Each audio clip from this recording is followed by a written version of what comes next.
The lack of estrogen really affects our bones and it can affect our hearts adversely as well. So we know that there's a massive increase in rate of osteoporosis where our bone densities become less, so then we have an increased risk of fractures. So hip fractures is a massive problem in the UK at the moment. About 1,200 people a month in the UK die as a result of a hip fracture due to osteoporosis.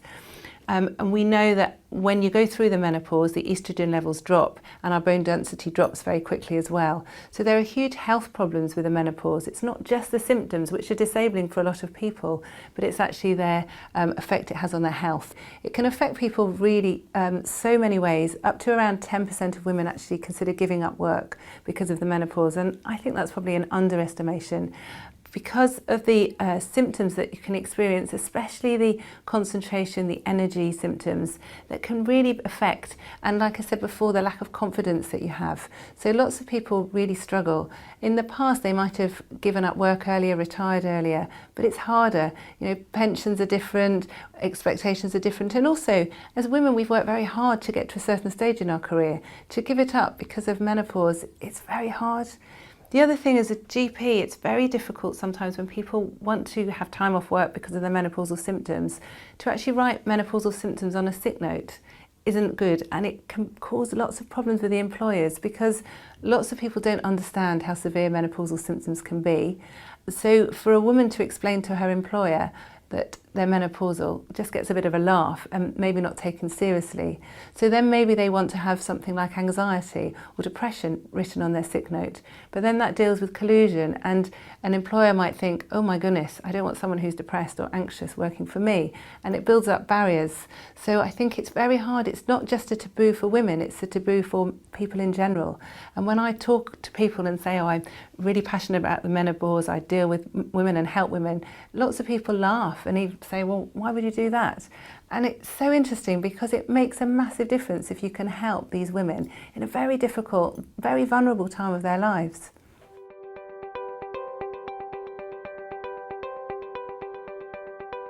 So the menopause is actually a retrospective diagnosis, which means it's a look back in time diagnosis. For the menopause, you do not have a period for at least 12 months. And that's quite difficult because a lot of women who are going through the menopause or approaching the menopause might not have a period for 3 or 4 months and then have one and then another 6 months. So we actually talk more about the perimenopause, and peri just means around. So it means around the time of the menopause. And some people can have perimenopausal symptoms for 5-6 years before their menopause.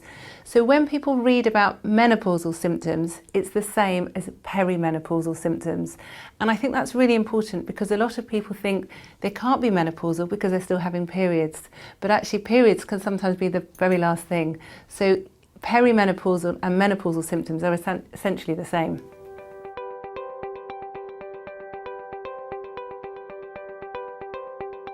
In November of last year, guidelines were produced for doctors and healthcare professionals to help with the management of women in the menopause. These were the first government-endorsed guidelines that have been produced, which is very exciting. They have really important messages. One of the most important messages for me as a doctor is that for the women under the age of 60, there are more benefits from HRT than risks for the vast majority of women. And I think that's a very important take-home message. And they have helped to dispel some of the myths around the menopause and HRT. Unfortunately, there are lots of guidelines around, and as a GP, we're very busy. So it's very difficult to disseminate the guidelines and actually put them into practice. So it is improving. People are reading them, they are using them, but unfortunately not enough. And I see so many patients who have been wrongly advised sometimes by their doctors. And it's not because the doctors aren't trying, but they just don't know, maybe haven't read the guidelines and understand how safe some of the treatments are for the menopause and effective as well. With the NICE guidance, what they have done is they've looked at all the available evidence and summarised it in one key document. And there are some very good summary notes from these guidelines. And there are also some very important messages for patients. There's a patient information area as well. So I think it's very important that women can be empowered with more information so that they can then talk to their doctors to try and get the information and the treatment that they need.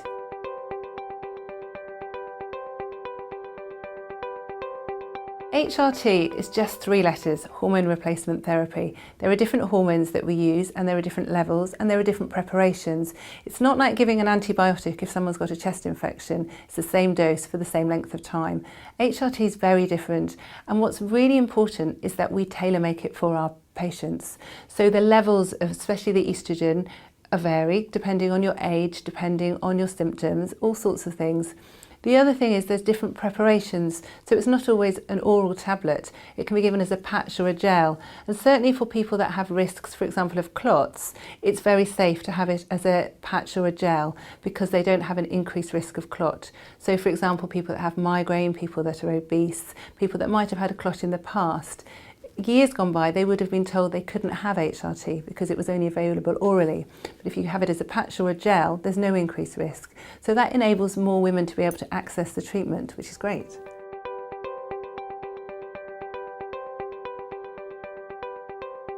There are other treatments available. Some of them work, some of them we don't have the evidence for, and it's very difficult getting proper evidence for some of these alternative treatments. Partly because we know that placebo has an effect, so you could give someone a placebo and have effect. The other thing is menopausal symptoms fluctuate quite a lot. So some women say, I feel better, and they might feel better anyway because they're getting some estrogen from their bodies. So it's difficult to know. For me as a doctor, my concern is if anything's harmful. So some of the herbal products that haven't been tested properly, you don't know what's in them and the harm. There have been some that have been associated with liver failure, some that have been associated with interactions with other medications. So women, I think, are quite confused what's safe. There are lots of toxic plants out there. Sometimes people think it's herbal, therefore it's safe, and that's not actually true. It's very important that something given is regulated and we know what's contained in it. The other thing for me as a GP, I'm very interested in the way that hormones can help your bones and your heart. Some of these other treatments will help your symptoms, but they won't actually provide bone protection and they won't help your heart as well. So you have to think about what you're taking it for. For some people who choose not to take HRT or can't, maybe for medical reasons, then some of these products can be really effective and can really help.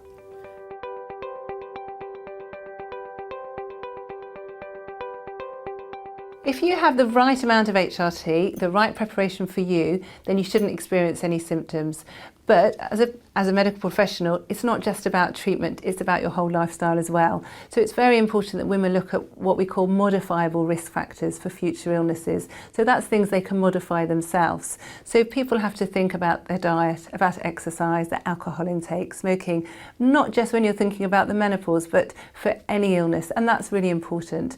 But I see women who sometimes say, oh no, I had HRT, it didn't suit me, or I still had symptoms. Well, it wasn't the right type for them. Most women, not all women, but most women will be able to not have symptoms once they're on HRT. And certainly taking estrogen is the most effective treatment for vasomotor symptoms, so that's your hot flushes and night sweats.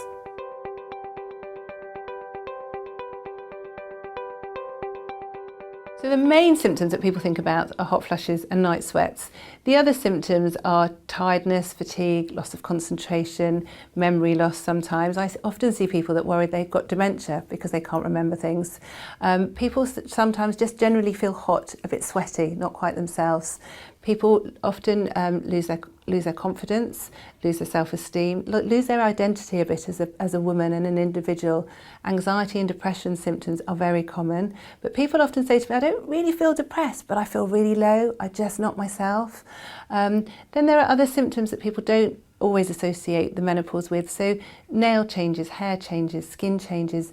Skin often becomes very dry and itchy. People don't realise it's related to the lack of estrogen in their bodies. Some people get worsening PMS, so premenstrual syndrome. So they're still getting their periods, but they find that time before their periods where they feel awful can sometimes extend to 2, even 3 weeks, which can be horrendous for some people. Some people's periods become less frequent, which is great. Other people find that they become more frequent and heavier. and they don't realise that's due to the menopause. Some people notice that they need to go to the toilet more often. They have increased urinary frequency. I see a lot of people in my surgery who have recurrent urinary tract infections, where they're constantly having to go to the toilet, sometimes be uncomfortable, painful when they pass urine, and this can be related to lack of estrogen down below in their urethra and their urinary tract. So libido is quite interesting because it can affect different women in different ways. So some people talk about an increase in libido just before they go through the change, and this often can be, it's all how your hormones play with each other and their difference between them. So some people get a little surge in testosterone before they go through the menopause and they have an increased libido. The vast majority of women, however, aren't so lucky. They have reduced libido, and sex is very important for men and for women, but especially for men. So a lot of women explain to me that they're just not bothered. There's no light on down below. Nothing really works. They just go through the motions because that's what their husband wants.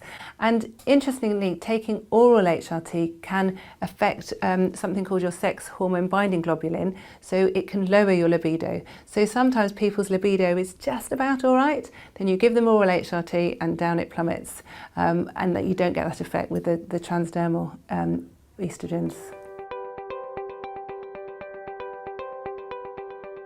Dry vaginas is what people use more commonly, but then it's quite scary, and I'm not embarrassed talking about vaginas, but people are. You don't talk to your friends in the pub about how dry your vagina is. The other thing is, a lot of people think once you've got through the menopause and come out the other side, you don't have symptoms, which is true for most symptoms of the menopause. Unfortunately, dry vaginas carry on getting drier as you become older, regardless of what you do. So I see a lot of elderly people who aren't sexually active, but they get a lot of discomfort, irritation, they get a lot of itching, sitting down is uncomfortable, they're going to the toilet more often. They have no idea it's related to a loss of estrogen in that area. And that can really be effectively treated just by using local estrogen. So it's very different to HRT. It doesn't have the same risks, but it can just transform people's lives.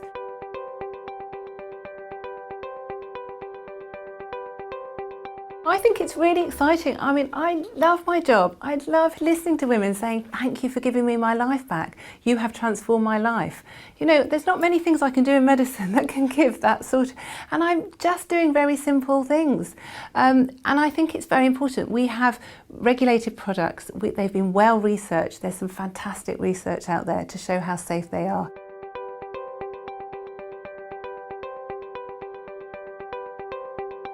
Well, the main reason that people don't take HRT is their risk of breast cancer. Now, that's not all types of HRT, and I think it's very important that people know that. So if you have had your womb removed as a hysterectomy and you only need estrogen as HRT, there is no increased risk of breast cancer. So that means a lot of women can very safely take HRT without worrying about the risk. The other thing, if women are younger, so certainly those with premature ovarian insufficiency or early menopause, so if they go through the change when they're younger, they can very safely take HRT up until the age of 51, the average age of the menopause, without any increased risk of breast cancer.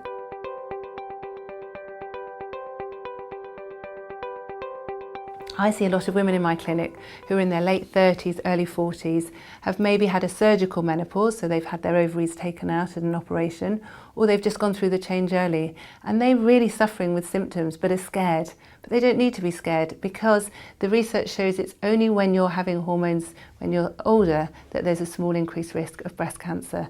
But under the age, there isn't, because you're just giving your body hormones that you would otherwise be producing. So it's a very different way of giving HRT. So that's very important for people to know.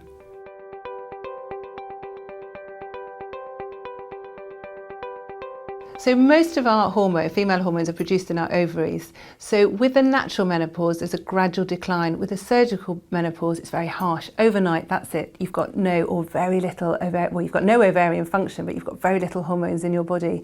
And the big difference is the estrogen, but mainly the testosterone that people really suffer from. So testosterone is a very interesting hormone.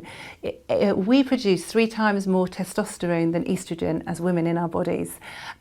People only think about it as a male hormone, and it is a male hormone, but it's a female hormone too. We need it for our libido, our sex drive, which is important, but also for our mood, our energy and our concentration. It makes a massive difference.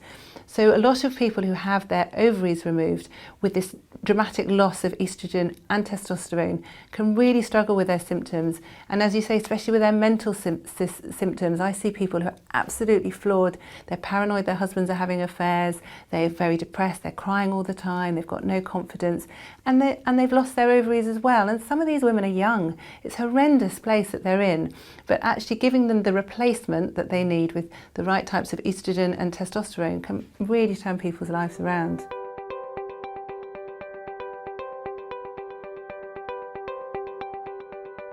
But people don't understand. If you don't understand something, you can't make an informed choice.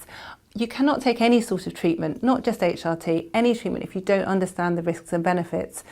With HRT, there's so much controversy, people don't understand, so it's a lot easier to say no. Or they'll listen to their neighbour, they'll read the newspaper, they'll talk to their friends, and they'll just say HRT equals breast cancer. You cannot take it, it's too dangerous. What they don't understand is the benefits about HRT, how it will help their symptoms, how it will help their mood, their energy, it will help them get their lives back. But it will also help their, like I've said before, their bones and their hearts. There is also some evidence that it reduces our risk of bowel cancer. The risk with breast cancer is still very, very small, even with the most recent study that was published at the end of August this year. If you are overweight or drink about a couple of glasses of wine a night, your risk of breast cancer is far higher than taking HRT. Lots of other people say, I'm not taking HRT, it's made of horse's urine, I don't want that. Now, some types of HRT have been made from pregnant horses' urine, but I don't prescribe them. There are newer types, and people often talk about body-identical HRT, which is very different to bioidentical HRT. So body-identical has the same molecular structure as the hormones we produce ourselves. So essentially, the estrogen and the progesterone are derived from a yam, which is a root vegetable, and then it's altered so it's got the same molecular structure as what we need. So those are more body identical, so they're safer in the body than some of the older types, especially the types of progesterone, because it's the progesterone that seems to be associated with the risk of breast cancer. And the older types have more side effects as well. When women take HRT, their skin changes, their hair changes, their nails, they just glow, they feel so much better, they look so much better. But other people who won't consider HRT or don't know enough about it, they spend a fortune trying to have their hair better, their skin get better, and it's not the same, and it's not helping them internally as well. So I think people are scared about HRT, but because they don't understand. But there's very few women who are anti-HRT who know all the facts. So it's a different, and it's I feel very strongly about trying to educate women, and then they can make the choice. And life is about a risk. We cross the road, we take a risk. We drink a glass of wine, we take a risk. We take HRT, not all types, but at some types there is a small increased risk of breast cancer, but it's offset by all the benefits as well. So life is a risk, but for here and now, for people that have horrendous symptoms, they're prepared to take risks because their lives and their quality of life will feel so much better.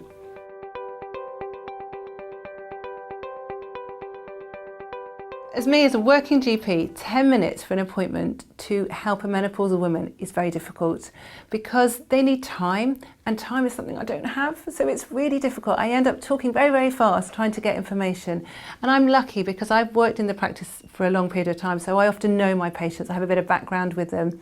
But it is very difficult, and it's very difficult sometimes to target them to the right source of information because there's a lot of inaccurate information out there. So it's very important to demystify the menopause, to give them accurate information and to try and help them. I often cannot do it in one appointment.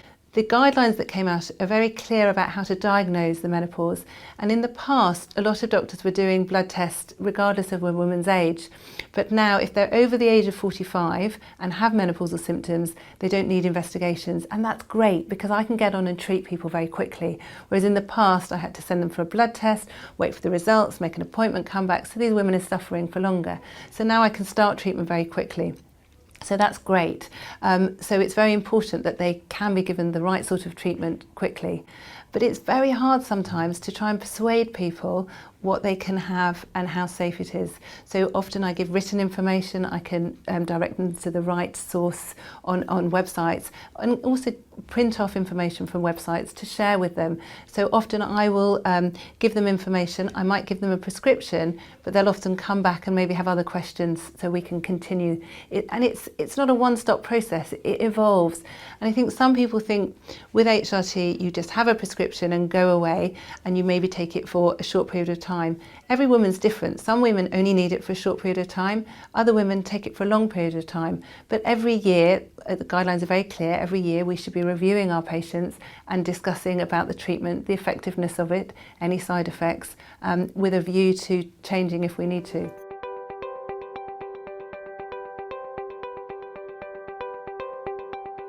Antidepressants can be useful for hot flushes for some people. So for some people who cannot take HRT for medical reasons, we do sometimes use some of the antidepressants, and they can work, but we're often limited by their side effects.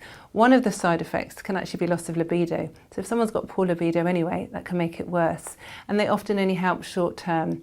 So for some people, it is an option.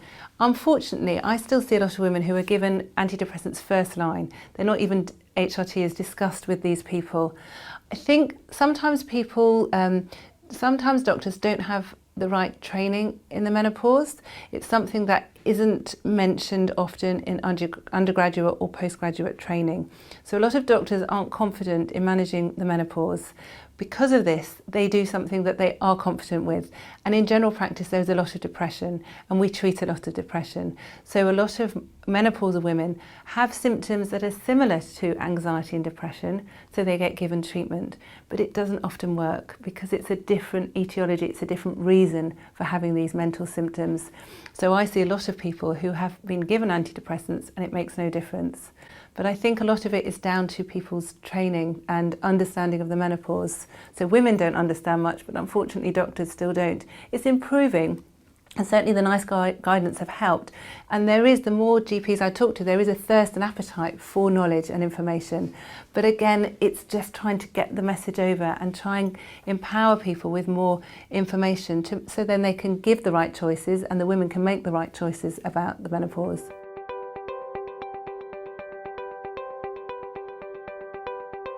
It's very hard for women because they might see a very well-trusted GP who they've known for absolutely years, and then they approach talking about the menopause. And I've seen people that have been told, well, it's the menopause. What do you expect? This is what happens. And it's not always male GPs that talk like that. It can be females as well. And I think that's very hard for women to have the confidence to talk about it to a medical profession and then get told, oh, well, you don't need treatment, or, oh, well, here's some antidepressants. That can be very hard when their esteem is low anyway. So quite often in practices, they do have a doctor that's more interested in the menopause or women's health. So a woman could ask the receptionist or ask around if there is a doctor in the surgery that maybe is more interested in the menopause. Sometimes it could be the practice nurse. It doesn't always have to be the doctor. And a lot of practice nurses are able to prescribe. So that would be worth finding out.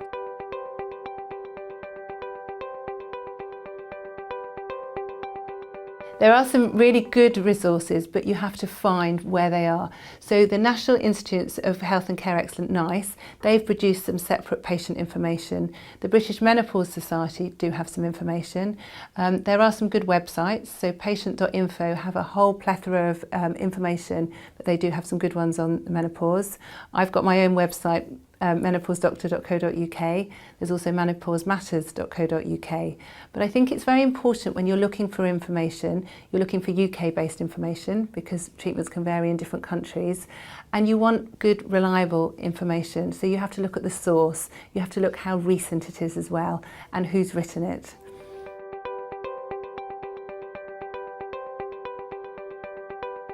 I mean, it's a massive market for menopausal women, and it's a shame because these women are vulnerable.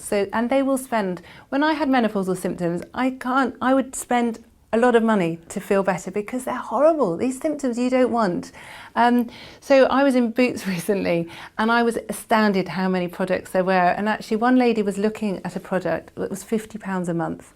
So there were 3 for the price of 2, but she kept looking at it, putting it back. And I actually went up to her and I said, I'm really sorry, but they're not really going to help you. And we had a conversation and I felt crazy, but she was going to spend £150 on 3 months treatment. There's a massive market because people don't know where to go, they don't know who to ask, and they're desperate for anything. So you just have to be very careful what you're getting. Certainly if you buy products over the internet, you need to know exactly what they are, and you need to know what research has been produced associated with these products.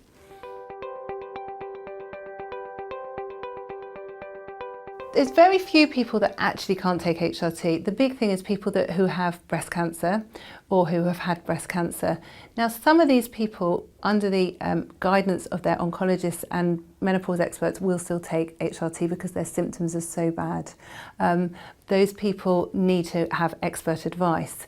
But the vast majority of people actually can take HRT because they've changed the way you can give it through the skin, like I've said. So people in the past that couldn't, so people in the past who had a history of heart disease, high blood pressure, diabetes, gallbladder problems, migraine. In the past, when there were only oral preparations, they couldn't take HRT because there were more risks.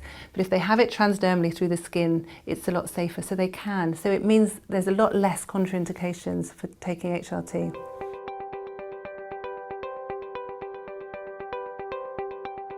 Every woman's different, and that's why every woman's experience of the menopause is very different, and often every woman's treatment of the menopause is very different. It's not a one-size-fits-all, and I think that's very important for people to realise.